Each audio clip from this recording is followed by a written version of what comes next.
You ever look at an animal and I can never say that word.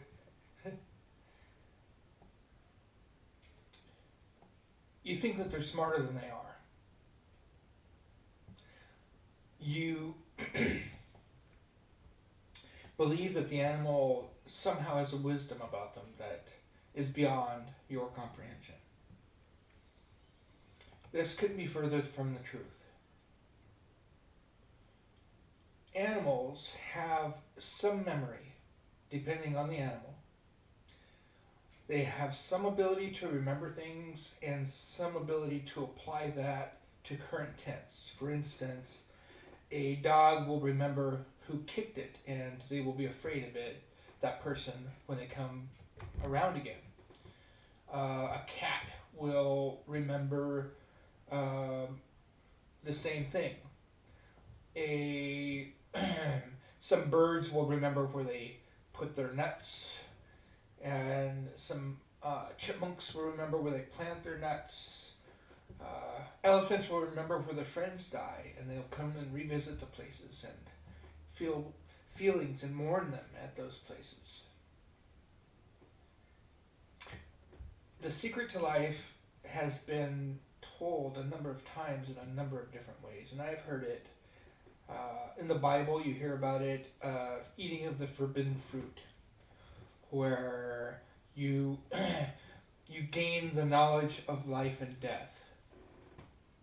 That's eating of the forbidden fruit. You now have the knowledge of life and death.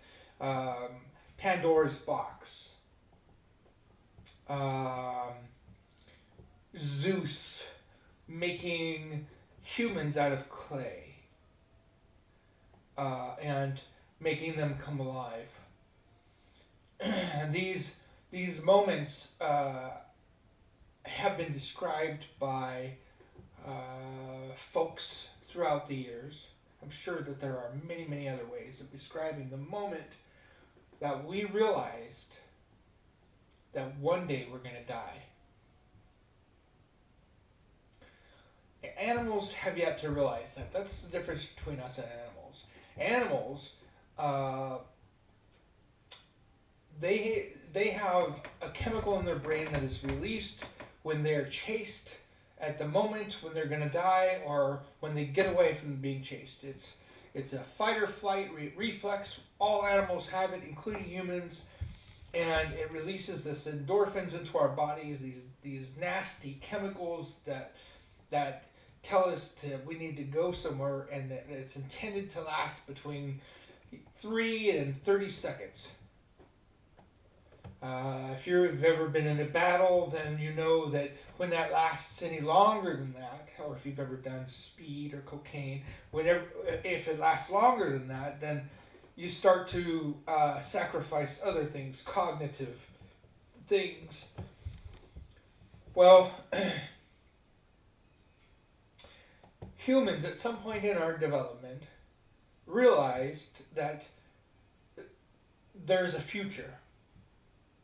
At that point in our development, we started doing things like stockpiling food and planting food and saving our fire for tomorrow's fire.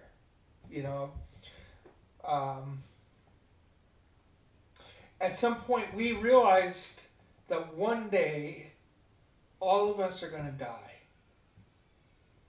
What that means is that one day I am going to die. And that knowledge, the good and evil of that knowledge,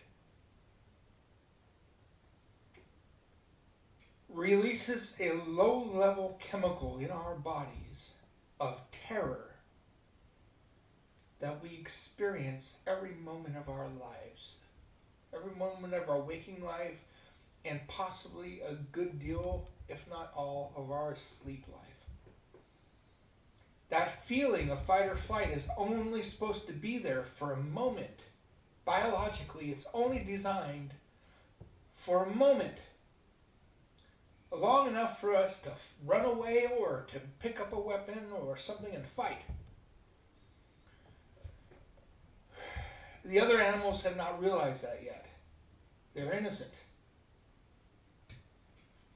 Eating of the forbidden fruit. That was the moment that we realized that one day we're going to die.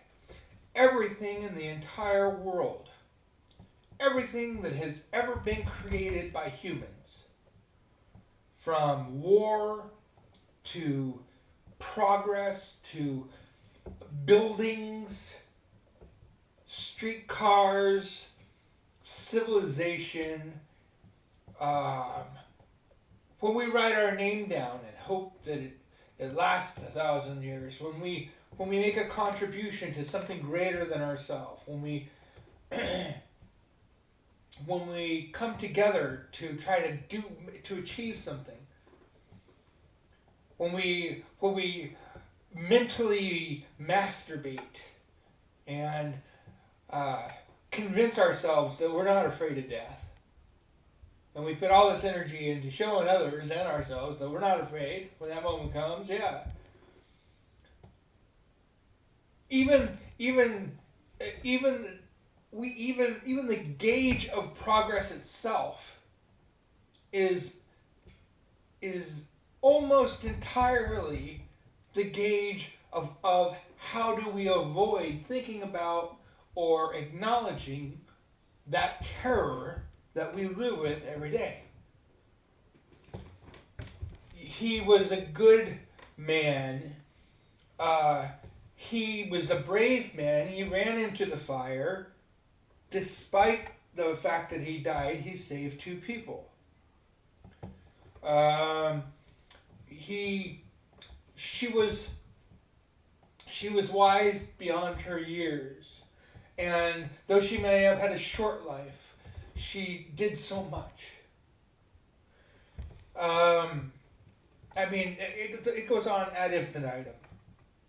The truth is, I would say about 40% of our daily activities to maybe 99% of our daily activities are directly related to our fear and terror that one day we're going to die and this could be the day.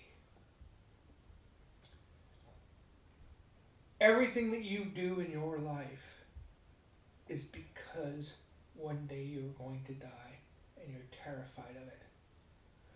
There might be possibly an exception or two.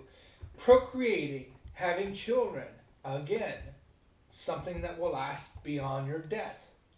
Something that you are creating to imagine that you won't really die.